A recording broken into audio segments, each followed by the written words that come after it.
Grill with USDA fresh boneless ribeye steaks, $19.99 per pound. Whole red ripe seedless watermelons, $14.99 each. Freshly baked hamburger or hot dog rolls, $3.99 for a package of 8. Select varieties of 59-ounce cartons of Minute Maid punch drinks, $3.99. New 7.5-ounce box Bubby's Hawaiian Mushi Premium Ice Cream, $8.49 for select varieties. Visit our website at www.marketplace.bm for more Superheroes holiday specials.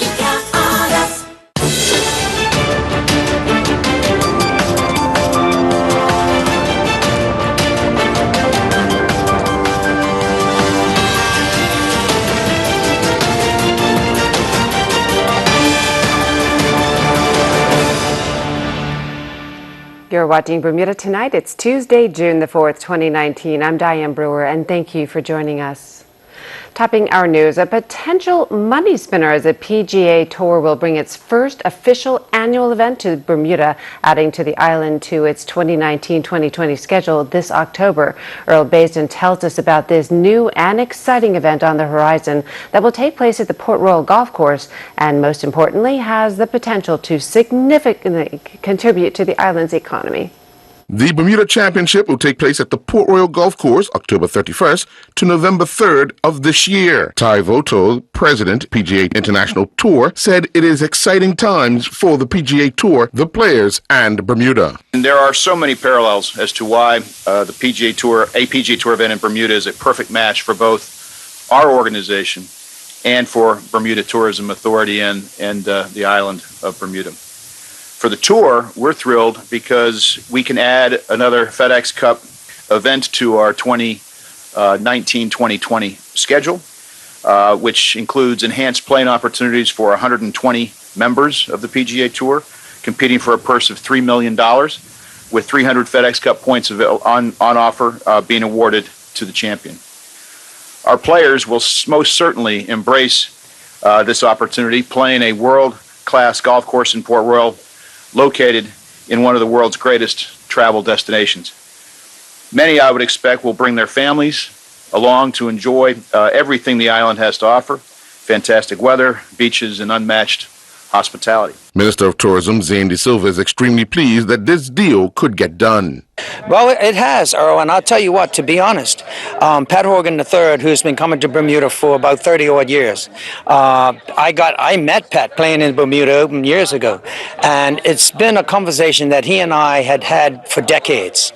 And you will know, because I know you pressed me on it some time back, that we were getting close to, actually holding a senior PGA Tour event, and then the opportunity presented itself for us to have conversations at the PGA Tour. So it's been a long road, but this is huge. And I'd stick my neck out and say it's bigger than the America's Cup. The America's Cup was a big event. It was great for Bermuda in terms of the exposure. But this tournament will be here for 5 years, which is what we want. We want people to return to Bermuda. We want people to stay in our hotels, spend money in our restaurants, and experience our people. Wonderful news indeed. In other news, quote, Bermuda fits squarely in the crosshairs. That's according to the CEO of Algonquin Power and Utility Corporation. The company is set to acquire Ascendant Group Limited, pending various approvals. Ian Robertson, the energy company CEO, in a phone interview from Bermuda with BNN Bloomberg Canada's finance and business news agency, recently said Bermuda was one of several locations pegged to join Algonquin's global asset portfolio. However, he explains why Bermuda fit the bill. We've always been on the hunt to add additional high quality, and in this case specifically regulated utility assets to our portfolio. And from our point of view, as we looked at Bermuda, it felt like it fit in well with what we're looking for. And I think it also gave us the opportunity to capitalize on one of our other core competencies, which is the ability to introduce renewable energy into the supply mix, and which fits well with our sustainability objectives. And when you talk about the search that you went through, can you tell us how far and wide were you looking at assets in a whole host of areas, different countries? Sure, and maybe about I'll say 18 months ago, we announced that Algonquin was looking to broaden its horizons outside of Canada and the U.S., where it had been focused since its inception 30 years ago. And one of the investments we made was buy into an organization called Atlantica Yield, which had a portfolio of assets pretty broadly distributed, LATAM, major focus, Spain, so Central Europe, and so I think we're interested in I'll say broadly in jurisdictions that bring force of law, ability to repatriate capital. There's a number of criteria that we would look at in terms of which jurisdictions we're interested in, but Bermuda definitely fits squarely in the crosshairs. Mr. Robertson also said Belco's $360 million price tag was considered value for money for the company. Well, isn't that always the challenge, that finding high-quality assets at a price which is constructive to value for our shareholders. I think Bermuda Electric Company definitely fits that bill. Whereas you can see in the U.S., lots of transactions are being done at a price point where you'd actually have to ask yourself the question, am I really creating value for our shareholders? And so this definitely fits the bill in terms of a high-quality asset at a reasonable price with a very interesting and attractive growth trajectory in front of them. You're probably aware, it probably wouldn't surprise you that the supply mix for Bermuda is not dissimilar to a lot of island nations where fossil fuels are a big part of how they generate electricity. And with the falling cost of renewables, there's a very interesting thesis for changing that supply mix, and it's something Algonquin is very much committed to, and I think it creates a great growth opportunity for us.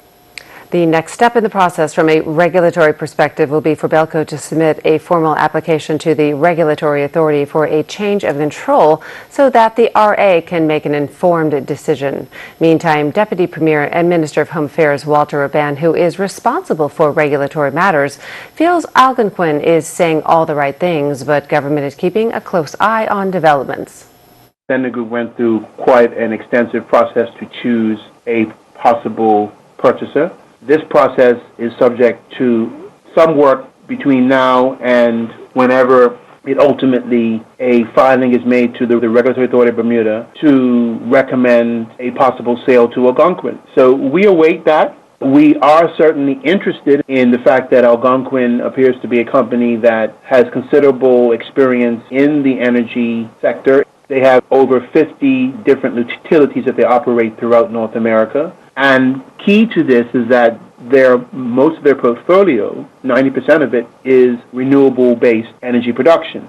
As would be known from the statement that I made to the House, this government is keen to see that Bermuda moves to a more renewable energy, clean and sustainable future.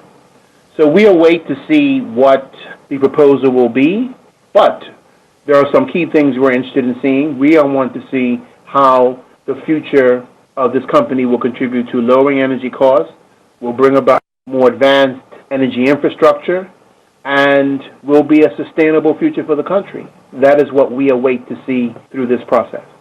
Is it that government has concerns that this may not be the case? No, we have nothing at this point to suggest that. We will have an opportunity to consider the proposal for the sale, and we will do it in that context. We've made it very clear that we have certain criteria that we're looking to see happen with any proposed sale of Ascendant. And when it comes to the government, we will consider it on that basis.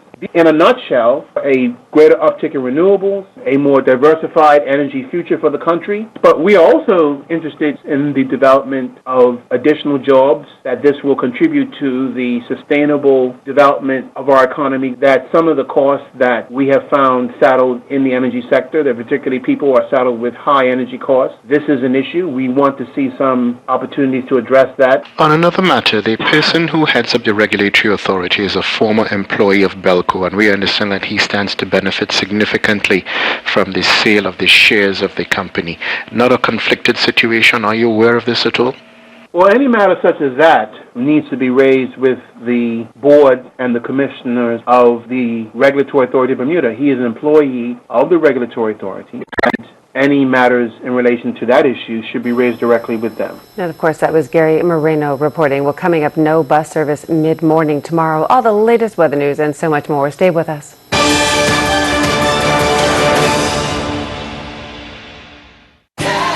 Hello, Bermuda. I'm Bishop Lloyd Duncan, and I would like to take this opportunity to invite you to a special joint service. Bishop Nick Deal, Pastor Terrence Stovall, Bishop Liam Landy, and also Bishop Stephen Jones, and many other ministries across this island will be gathering here on Sunday, the 9th of June, 6:30 p.m. to just simply lift up Jesus and say, welcome, Holy Spirit. You can't afford to miss it. God's got your name on a special blessing. When you try the new Tempur-Pedic Breeze, you'll feel how it helps you sleep cooler. So no more nocturnal baking or polar ice cap air conditioner mode. Because the Tempur-Pedic Breeze transfers heat away from your body. So you sleep cool all night long. Experience the superior cooling comfort of the Tempur-Pedic Breeze today. Enjoy the world's finest beds at Furniture Walk, 12 Harvey Road, Paget, 292-5209. 4K ready box, cloud DVR storage, more local channels on every device in your home. Get more with FiberWire TV.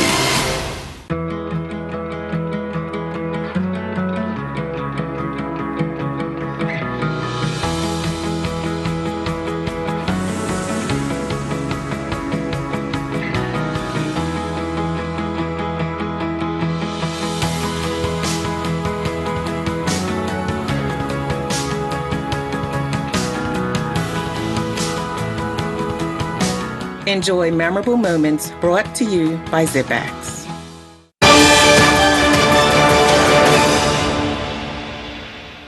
Welcome back. Well, bus users, take note. Bus service will be temporarily interrupted tomorrow morning between 10:30 and 12:30 p.m. This is due to a meeting to be held to provide an update on matters concerning the employees in a bid to resolve ongoing work-to-rule action with bus operators and the Allied Workers Division of the BIU. The DPT apologizes for inconvenience to the traveling public. In court matters, an elderly man has been accused of committing historic sexual offenses against a minor. Appearing in magistrate's court, an 81-year-old Hamilton Parish man was charged with 3 counts of unlawful sexual assault against a girl under the age of 14 on dates unknown between May 1981 and 1985. The man, who cannot be named for legal reasons, denied all charges and elected to be tried in the lower court. Magistrate Maxanne Anderson set bail in the amount of $5,000 and a like surety and ordered the defendant to have no contact with the complainant. The matter was adjourned to July the 1st.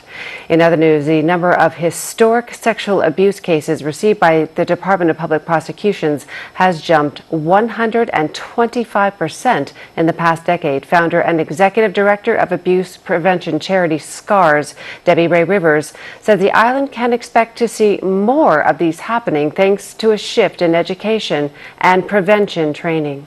We will see more and more reports of child sexual abuse as more and more adults are tired of being silent. Jasmine, adult victims have kept silent for generations, wanting to keep the peace, not upset the apple cart, as they say, not shame the family, pushing everything down so everyone else's life is at peace.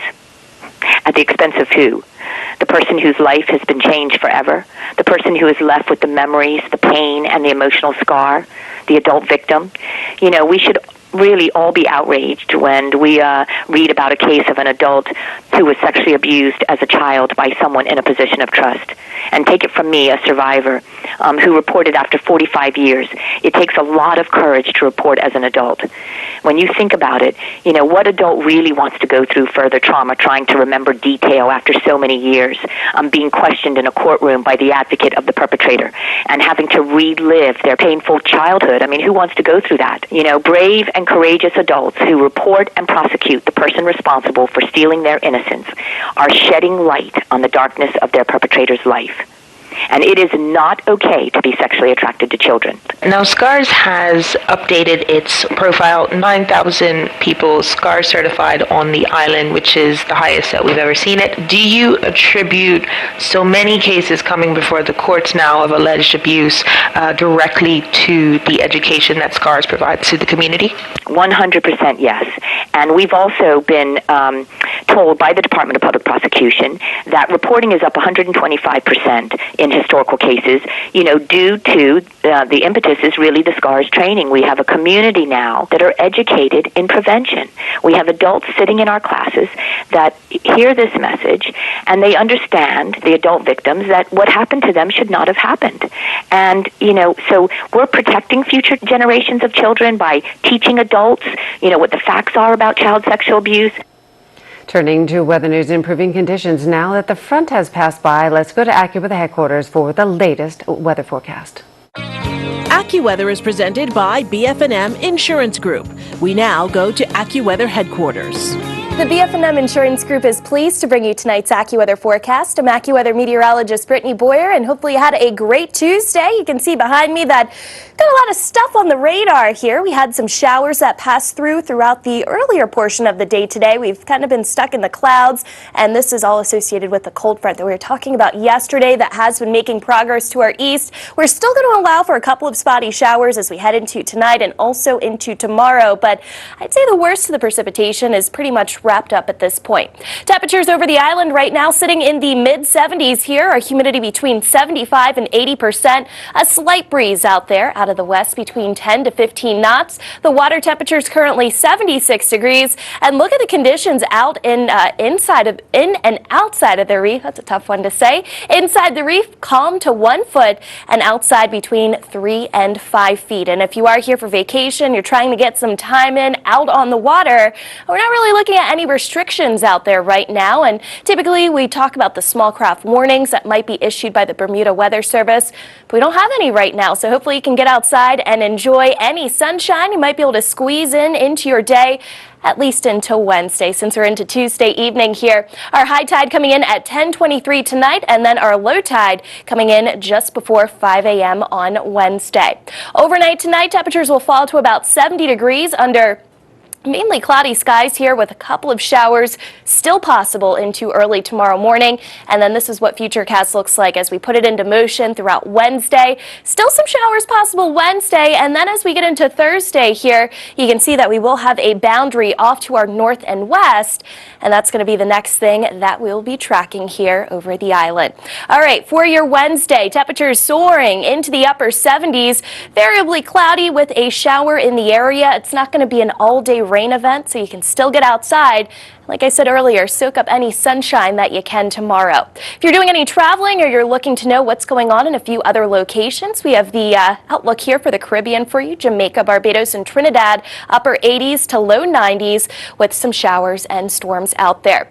Also a bit stormy as we take you into Wednesday along the East Coast. We're covering for some storms into New York City, so heads up if you're trying to maybe fly to JFK or any of the big airports there around New York City. Atlanta, also some showers and maybe a thunderstorm or two, and it also looks unsettled in London for Wednesday. Here's a look at our extended forecast as we take you through the next couple of days. Again, still some spotty showers Wednesday, not going to be an all-day rain event, and then Thursday we'll be watching some showers later on in the day. More clouds and sunshine, but look at this, heading into the weekend, temperatures right around 80 degrees. It looks like we will have yet another boundary as we head into Saturday that will bring a few more showers to the area. AccuWeather was presented by BF&M Insurance Group.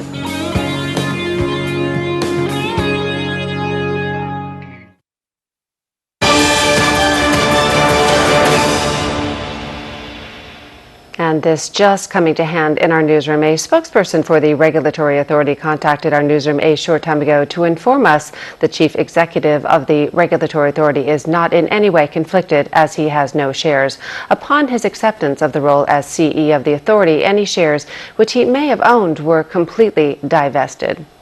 In other news, adverse childhood experiences and their effects on the island's population are said to be discussed in detail at a key conference. It's called ACE and will take place over 2 days from June 13th to the 14th at the Hamilton Princess. The Family Center has teamed up with the anti-racism group CURB and the Interagency Committee for Children and Families. Family Center Executive Director Martha Dismond points to data that shows adverse experiences in childhood have a strong correlation to both physical and mental illnesses, affecting even healthcare costs. The ACES conference is being held for the second year in a row by Family Center due to popular demand after last year's groundbreaking ACES conference. Family Center has been at the forefront with its partners for advocating for the issues facing vulnerable children and families. Adverse childhood experiences and their consequences continue to evolve, and those consequences are increasingly apparent in our community today. And according to the Family Center's Dr. Stephanie Guthman, who's participating in the ACES conference, research shows that some childhood experiences are so stressful that they can alter brain development. These experiences include abuse, neglect, and household dysfunction. The term adverse childhood experiences comes out of a landmark study by Dr. Rob Anda and Vince Folletti. And what they did is they set out to look at the childhood experiences and lifelong health. And what they did is they asked more than 17,000 members of a health organization management system in San Diego. CURB will focus its efforts on the first day of the conference. The group's Cordell Riley pointed to links between racism and adult behavior. Tickets for the event starting June 13th can be purchased on PTix or by calling the Family Center at 232-1116. Royal Bays will have all the latest in sports after the break. Stay tuned.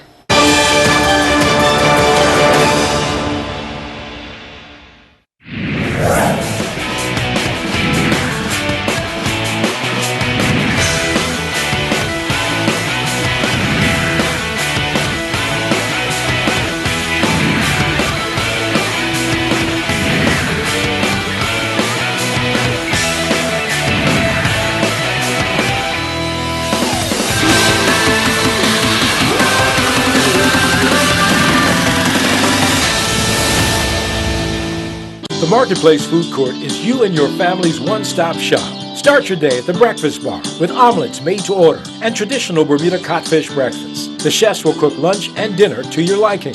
Along with the salad bar, sandwich bar, sushi bar, and fruit bar, the Marketplace Food Court is your kitchen away from home. Every day is hassle-free with nutritious meals from the Marketplace Food Court. Visit us 7 days a week. Homemade cooking, quality service, all at prices you can count on.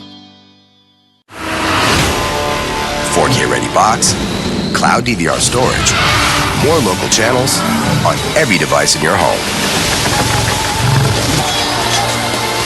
Get more with FiberWire TV.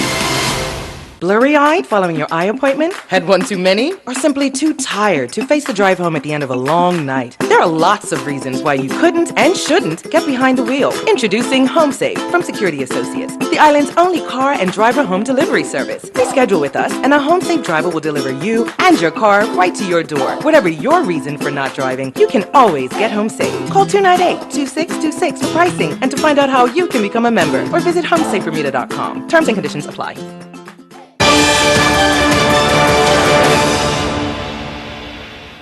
Turning to sports now, Bermuda is set to host golfers on the PGA Tour for the next 5 years. Bermuda and Guyana prepare for the biggest event in their football history, and Bermuda dressage riders get lessons from an Olympian. Earl Baisden has it all in tonight's sports report.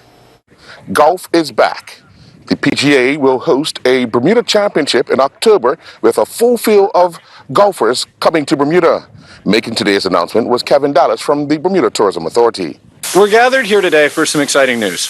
We're here to announce that the PGA Tour will bring its first official annual event to Bermuda, adding our island to the 2019-2020 schedule this October. The Bermuda Championship will take place out here at Port Royal, October 31st to November 3rd, 2019, the same week as the World Golf Championship HSBC champions in China. Minister of Tourism Zane De Silva said this time around hosting a major golf tournament is much different. It's an absolutely full field, Earl. Completely different than the Grand Slam. Grand Slam, as you know, consisted of 4 players, which were usually the major champion winners for the year. Whereas this will be a full field. I think it'd be maybe around 120 players. It's really it's a fantastic, phenomenal thing for us to be able to pull this off. And I'm sure that all Bermudians will embrace it for what it is. It's a full PGA Tour event. It's not a seniors event, not to take anything from a seniors event or a web. This is a full senior tour event, which is huge for Bermuda. It's absolutely huge. Bermuda and Guyana were putting the final touches on preparations for Thursday night's game at the National Sports Center. During a press conference held earlier today at the Clyde Best Center of Excellence, Bermuda coach Carl Lipon discussed the aim for Bermuda in the Gold Cup. You know, we're new to the competition. We're a nation that's growing. So, you know, we're looking for a good performance from our players. If we play to our ability, that we know that we can play, don't be afraid of the occasion. Enjoy it, and maybe put a couple teams on the back foot. That's what we're looking for at this stage. Guyana have the same problems that Bermuda has, and their coach, Michael Johnson, said qualifying for the Gold Cup will hopefully have a major impact on the country. You know, for youngsters now to see their stars or, you know, people that they know and can relate to now playing on an international stage, those inspirational stories that actually say that they too can achieve, and also for the country itself now being able to really look at developing sport, particularly football, with the infrastructure. We all know that there's, you know, considerable amounts of oil findings on the coast of Guyana now. So how can we develop an infrastructure which allows real development of sport, which will help socially, integration, which will help health with obesity, and also with crime. If there's places and provisions for kids, youngsters to go and play football, that's another 10, 20 youngsters off the streets at night. So it's really, really huge regarding. Members of the Bermuda Dressage Group recently had lessons under the watchful eye of London Gray. Gray is an Olympian and an American dressage champion. Gray is a United States Dressage Federation instructor, as well as one of the founders of the non-profit Emerging Dressage Athlete Program for young riders. Well, I've been teaching for 55 years now. Okay, now I see. So, you know, and I was a rider myself. I haven't been able to ride for quite a long while now, but I was a two-time Olympian. I've done the whole shebang. Right. But your eye develops. I mean, I started out just sitting and just watching someone else teach, and watching until I could start to see what he was seeing. And that was how I started. And then part of it is what I can still, even though I haven't ridden for a long time, I can still sort of put myself in their body and feel what they're feeling and go from there. Yeah. Elijah Daly competed in the 8th Group International Long Course Championships in Canada. Daly would set 3 new personal best times during the meet. During the men's 400-meter freestyle, Daly touched the wall on the time of 4:42.18 to finish 23rd overall. Daly would finish 15th competing in the men's 400 individual medley, touching the wall on the time of 5:15.10. With a time of 2:30.91, Daly would finish 19th competing in the men's 200-meter backstroke. The Bermuda inline bowl hockey season resumed at the PCC hockey rink last evening with a doubleheader that produced 21 goals. The opening game saw 10 goals scored as the Windsor Spitfires defeated the Strathorey Rockets 6-4. In the nightcap, the Gloucestershire Rangers edged the London Knights 6-5. I'm Earl Baisden with Bermuda Broadcasting Sports.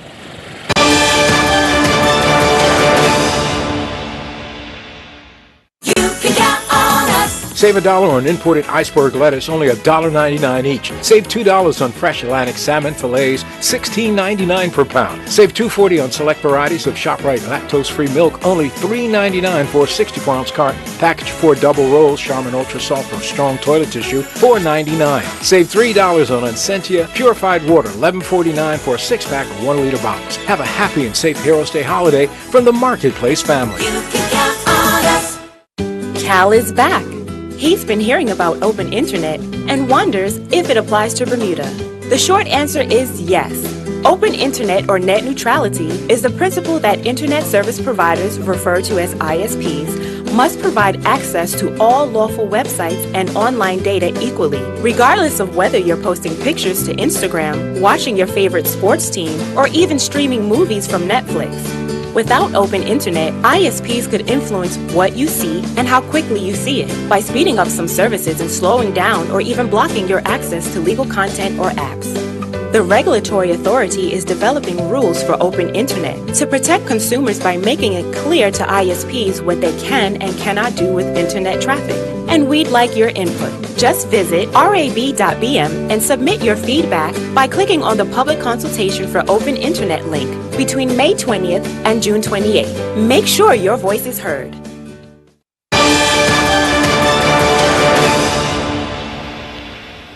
That's our newscast. I'm Diane Brewer. Thank you for sharing your Tuesday evening with us, everyone. Good night.